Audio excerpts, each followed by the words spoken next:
Salut apprenti, création des chorégraphies de combat.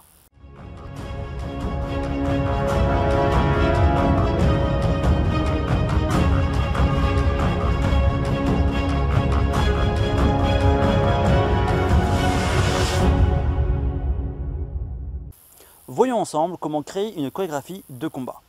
Alors, je me suis arrêté à combat parce que peu importe que tu mettes un sabre laser dedans ou pas, le fonctionnement est vraiment identique. Ça va être juste, bref, bien sûr, les mouvements dedans, quelques petites choses qui vont varier, mais globalement, c'est toujours la même chose. Tu peux faire un combat à main nue ou un combat au sabre laser, la méthode de création est identique.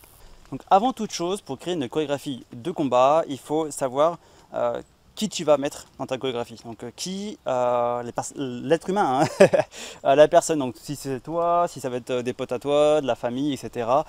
Qui tu vas mettre, si tu sais en fait leur capacité physique et martiale. Voilà, parce qu'en fait tu peux pas dire à quelqu'un, bah allez, maintenant tu fais un saut périlleux parce que j'ai marqué ça dans ma choré.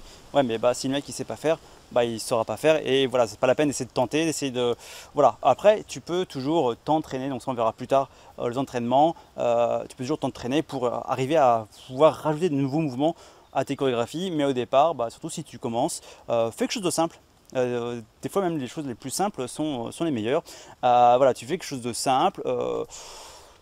Tu testes, 2-3 passes d'armes, ça suffit amplement à faire tes premières chorégraphies de combat. En milieu professionnel, on s'en met totalement de qui va la faire. On écrit sa chorégraphie, on l'imagine, etc.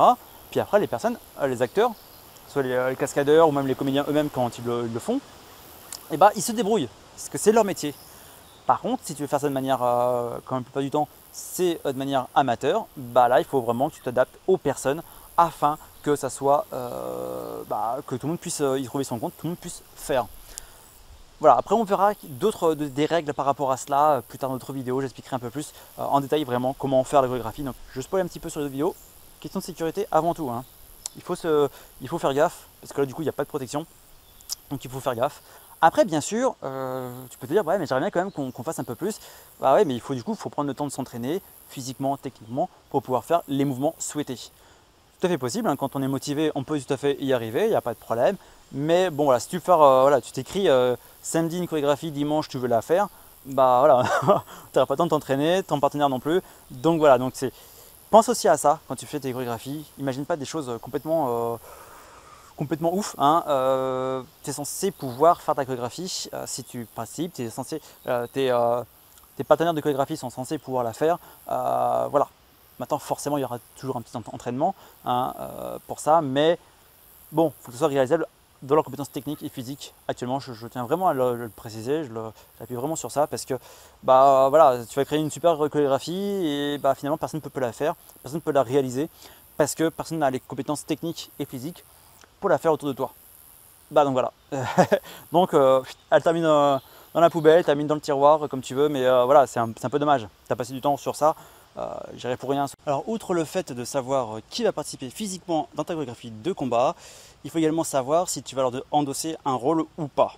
Alors effectivement, si tu leur endosses un rôle, il faut bien déterminer quel rôle, quel est le caractère du personnage qu'ils vont jouer, parce que tu te rends bien compte qu'un Sith ne va pas agir de la même manière qu'un Jedi.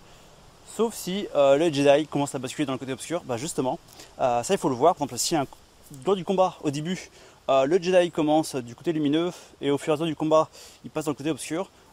Faut que ça se voit. Faut que au niveau de ses coups, etc., faut que ça se remarque. Voilà. Donc tout ça, voilà, c'est des éléments. Même si tu veux aucun scénario autour, aucune parole, etc., tu veux purement que des mouvements. Voilà. Il faut te dire, est-ce que je mets un caractère à mon personnage ou pas? Parce qu'il est évident que si tu mets aucun caractère à ton personnage et que tu fais une chorégraphie un peu longue, ça peut être un peu fade au bout d'un moment. Si tu veux vraiment qu'il y ait un petit quelque chose dans ta chorégraphie de combat, aucune parole, aucun scénario, juste purement du combat. Voilà, avec un petit caractère que tu donnes à chaque personnage et une éventuelle évolution durant le combat. Alors c'est pas du tout obligé là, une évolution durant le combat. Voilà, ça donne un petit quelque chose à tes personnages, parce que voilà, par exemple, tu prends Dark Maul, il se bat pas de la même manière que Obi-Wan, qui va pas se battre de la même manière que Yoda, etc. Donc tu vois, même tu prends un autre site, par exemple Palpatine, se bat pas du tout de la même manière que Dark Maul. Donc tu vois, c'est parce qu'ils ont chacun leur propre caractère, du coup ils vont voir chacun leur propre technique. Donc ça c'est vraiment à mettre en place dans tes chorégraphies de combat. Surtout pour une chorégraphie, il n'y a aucune obligation de créer une histoire autour. Ça peut être directement tac le combat, il se passe. Même, tu n'es pas obligé qu'il y ait un gagnant, un perdant dedans, absolument pas. Hein. Tu peux t'arrêter en plein milieu, il n'y a pas de souci, c'est juste une chorégraphie, c'est quelques mouvements. Hein. Tu fais 2-3 mouvements et c'est déjà une chorégraphie. C'est déjà très bien que tu mettes ça en place. Entraîne-toi justement sur des petites chorégraphies où il n'y a pas de gagnant, pas de perdant. Le but c'est juste quelques passes d'armes. Ça va déjà t'habituer. Et également ça va t'habituer toi, et si tu as un partenaire régulier pour faire tes chorégraphies, ça va également vous habituer à avoir cette notion de mémoriser les choses et de les reproduire un peu instinctivement. Autre point également qui va influencer ta chorégraphie de combat, c'est bien sûr les lieux de tournage. Alors là, ça va forcément influencer, donc n'hésite pas à faire du repérage si tu ne connais pas parfaitement le lieu, hein, même si c'est ton jardin. Regarde un peu comment ça se passe, comment est le terrain, est-ce qu'il est plat, est-ce qu'il est en pente, est-ce que là il y a un rocher, là il y a un petit muret, voilà, tout ça, et là il y a un arbre, tiens, il faut faire gaffe, là il y a des branches au-dessus, il faut aussi faire gaffe, tout cela. C'est aussi important parce que des endroits où il pleut souvent, où l'herbe est détrempée, où justement c'est très sec, il fait très chaud. Tout ça, il faut que tu y penses quand tu vas faire ta chorégraphie. Est-ce que tu vas faire ça aussi en intérieur? C'est complètement différent. Donc pour créer une chorégraphie de combat, alors pour sabre laser, main nue, peu importe, il y a plusieurs méthodes en fait qui ne vont pas s'exclure l'une de l'autre. Au contraire, hein, vaut mieux employer toutes les méthodes en même temps, ça va permettre d'améliorer du coup la qualité de ta chorégraphie. Alors, première méthode, il s'agit en fait, quand tu es avec quelqu'un, donc tu as déjà ton partenaire de chorégraphie, c'est de commencer à répéter des mouvements, voilà, lentement, tranquillement, dire bah tiens, ça j'aimerais bien qu'on le place dans la chorégraphie. Donc tu fais le mouvement, tu vois si ça passe à peu près. Alors, un peu mimer en fait la choré sans vraiment se donner à fond. Faut pas que.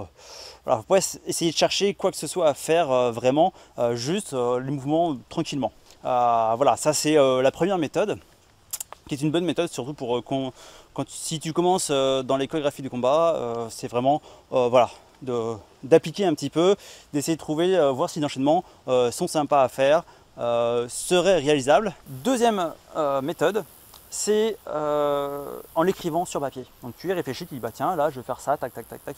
Donc tu décris tes mouvements. Alors là par contre, cette méthode-là de toute façon, il va falloir quand même l'appliquer. C'est faut vraiment que tu décrives à fond les mouvements. Alors au départ, tu peux peut-être faire un peu rapide, un jet rapide, et après il faut vraiment que tu décrives à fond les. Par exemple, si tu dis pas juste il donne un coup de poing, parce qu'un coup de poing, tu as mille manières de le donner. Droite, gauche déjà, retourner, en avançant, en reculant, est-ce qu'il fait un crochet, un uppercut, un direct. Voilà, tu as plein de mouvements différents, est-ce qu'il le fait lourd, est-ce qu'il le fait léger, voilà. Même la manière de positionner son petit coup de poing, pareil pour l'attaque au sabre laser, c'est pas juste attaquer sur la tête, ok, attaquer sur la tête, mais tu as plein de manières de le faire. Donc voilà, c'est tout ça à réfléchir, tout ça à écrire. C'est bien du coup d'être très précis, parce qu'après quand tu vas reprendre tes notes, tu auras les éléments très précis. Alors ça se trouve, tu vas faire que de raturer, gommer, etc. J'en sais rien. Tu vas revenir dessus. C'est normal, c'est la création, c'est comme ça. Justement, c'est que c'est bien. Quand tu modifies tes chorégraphies, justement, c'est bien, c'est-à-dire que tu dis, bah tiens, là, ça, je fais ça, non, finalement, c'est pas top, je change, etc. Soit parce que les enchaînements que tu veux faire derrière sont pas top, qui va avec ce mouvement, et donc du coup, tu préfères le modifier pour que derrière tout s'enchaîne vraiment bien, hein, parce qu'une chorégraphie, une chorégraphie de combat, c'est la même chose qu'une chorégraphie en danse. Hein, c'est-à-dire qu'il faut que ça soit joli à voir. Les chorégraphies qui sont du coup moches à voir, t'as pas envie de les regarder. T'as peut-être même pas envie de les faire. Donc voilà. Faut voir que tout est orchestré, hein, bien comme il faut, que si le mouvement est comme ça, il faut le refaire comme ça. La troisième méthode, elle consiste en fait à dessiner. Alors tu vas me dire, ouais mais attends, je sais pas dessiner moi, moi non plus. Mais tu peux faire déjà, c'est avec les bonhommes en stick là, 2-3 traits là, voilà, ça je pense que tout le monde a fait des petits bonhommes comme ça, c'est super facile à faire, c'est très simple. Et du coup, tu peux les faire varier dans leur pose très facilement. Justement, si tu penses à des enchaînements, etc., tu regardes est-ce que si tu dessines ce genre de petit bonhomme à la suite comme une BD, est-ce que ça fonctionne déjà un peu comme ça. Voilà, ça permet de tester un peu des mouvements, ça permet de mettre un peu aussi visuellement les choses. parce que c'est vrai que des fois en répétant, bon ok ça va, mais c'est avec les personnes qui ont participé au mime qui donc ont cette vision là. Par contre ceux qui n'étaient pas là, bah, ils se rendent pas bien compte, ils peuvent ne pas bien se rendre compte, des fois ils peuvent parfaitement visualiser la chose. Pareil quand tu écris bien les choses, ils vont lire ok ça donne fait comme ça. Voilà, après ça dépend de chacun comment il arrive à visualiser les choses. Donc voilà, donc utiliser ces trois méthodes là c'est bien. C'est vrai que le dessin est souvent mis de côté, souvent les deux premières qui sont utilisées principalement, mais n'hésite pas à faire des petits dessins. Voilà. Prends pas de temps à faire beaucoup de dessins, mets pas de détails. Fais simple pour aller rapide, pour aller à l'essentiel. On vient de voir l'ensemble des points pour créer ta chorégraphie. Alors on verra plus tard comment la tourner, comment la monter, comment t'y préparer physiquement, comment t'y préparer techniquement. Voilà. Là, c'est juste pour la création, pour commencer à la mettre en place. Donc, il y a 3 techniques à mélanger, bien sûr. Et surtout, il faut bien prendre des notes sur tous tes mouvements parce que tu ne sais pas quand est-ce que tu vas la reprendre. Au départ, si vraiment tu commences dans les chorégraphies de combat, vas-y doucement. Hein, fais quelques mouvements. Tu rajouteras plus tard, t'en feras d'autres. Hein. Voilà, c'est pour ta première chorégraphie de combat. Fais simple. Genre fais-la qui dure 30 secondes, pas plus, etc. Juste pour te tester. Hein, quelques mouvements que tu maîtrises, que ton partenaire va maîtriser, etc. Le mieux également si tu commences c'est de faire du 1 contre 1, tous les deux au sabre laser, juste des passes d'armes au sabre laser. Tu vas tester également les différents plans de caméra, etc. Donc ça on verra ça dans une autre vidéo également, tout ce qui est plan de caméra. Tu testes comme ça, fais plein de petites chorés, tu testes, et après garde-les. Hein, à un moment donné, tu vas en faire une plus importante, tu vas en faire voilà, quelque chose de plus mastoc, et donc du coup tu vas ressortir toutes tes petites chorés que tu as fait, et tu vas les c'est-à-dire bah tiens ça c'était bien, ça non c'est pas bien, ça ouais mais je vais l'améliorer, du coup je me suis aussi amélioré dans mes mouvements. Voilà, tu vois, tu travailles comme ça. Donc voilà, tu vois, il y a tout ça à penser pour créer une chorégraphie de combat au sabre laser. Tu peux aussi rajouter d'ailleurs tout ce qui est costume, accessoires, etc. Après effets spéciaux, le son, etc. Ça se cumule, mais déjà même pour faire juste simple, un montage... Je pars toujours du principe que tu as filmé, un montage simple, etc. Tu peux, et ça va bien rendre. Hein. Mes premières chorégraphies que j'ai fait, donc c'était pas au sabre laser, c'était à Manu. Franchement, on avait fait très simple, le montage relativement simple, il n'y avait pas d'effets spéciaux, voilà, et ça rendait sympa. Voilà, je veux dire que ça rendait bien, ça rendait sympa, on s'est bien éclaté à le faire, voilà. Au niveau des inspirations pour créer tes chorégraphies de combat, tu peux bien sûr prendre les chorégraphies de Star Wars, éventuellement les reproduire, mais également tout ce qui est film de KPDP, tout ce qui est film d'arts martiaux asiatiques ou autres. C'est vraiment très intéressant à voir, même si des fois tu vois, c'est un peu vieillot, on s'en moque de ça. C'est juste voir les passes d'armes qu'ils font. Ça c'est vraiment très intéressant, comment ils ont filmé aussi. Parce que même des vieux films chinois par exemple, où tu vois, bon bah tu vois, c'est les effets sonores, bon c'est pas top, où tu vois que au niveau des effets spéciaux en soi, entre guillemets, c'est vraiment pas top non plus. Mais tu vois au niveau de la chorégraphie, bah les gars ils gèrent quoi. Que ce soit au niveau de la chorégraphie en elle-même ou au moment de comment ils ont filmé. Bah voilà, c'est vraiment, je trouve, c'est assez inspirant ce qu'ils font parce qu'avec relativement peu de moyens, ils arrivent à faire des choses vraiment très bien. Il faut savoir que tout ce qui est les techniques de câble, bah, c'est eux qui l'ont inventé. Donc voilà, donc, ils ont réussi à exporter quand même un truc qui sert maintenant tout le temps. Après, il faut aussi te dire que ce que tu vas voir, ce sont des professionnels qui ont fait ça. C'est-à-dire que si toi, tu n'es pas un professionnel, si tu n'es pas avec des professionnels, bah, c'est normal que vous n'aurez pas ce même niveau. Et n'essayez pas d'atteindre ce niveau-là comme ça. Ce sont des années d'entraînement souvent, surtout au niveau des cascadeurs. Les gars, ils s'entraînent très souvent, etc. Quand ils ne tournent pas, bah, ils s'entraînent, c'est leur métier. Donc c'est comme les catcheurs, comme ceux qui essaient de reproduire les mouvements de catch, mais sans le même entraînement physique qu'eux. C'est pas possible. Enfin, les mecs, ils savent comment... Enfin, c'est pas possible. C'est possible, mais en se blessant, souvent. Donc voilà, il y a des techniques pour faire, pour subir, et en fait les techniques c'est souvent les deux qui le font. Le mouvement de catch, les techniques, tout ce qui est souplesse et compagnie, c'est les deux qui participent. C'est pas un qui le fait, l'autre qui se laisse aller, qui roupille en attendant. Non, c'est que les deux participent. La manière de filmer va avoir un impact énorme en fait sur le rendu, si tu veux la filmer bien sûr. Voilà, parce que tu filmes d'une mauvaise façon et en fait bah ça devient complètement nul. Notamment il y a certaines chorégraphies qui dans des films actuels sont peut-être superbes, sauf que comme en fait on ne voit rien, j'ai déjà expliqué dans une autre vidéo, sauf que voilà, si on voit rien, ça sert à rien d'avoir fait autant de choses pour une chorégraphie. N'hésite pas à laisser un commentaire en dessous de la vidéo. Si tu as aimé, mets un pouce bleu, partage la vidéo, ça fait vraiment plaisir. Et abonne-toi si ce n'est pas déjà fait. Si tu t'abonnes, n'oublie pas de cliquer sur la petite cloche pour recevoir les notifications.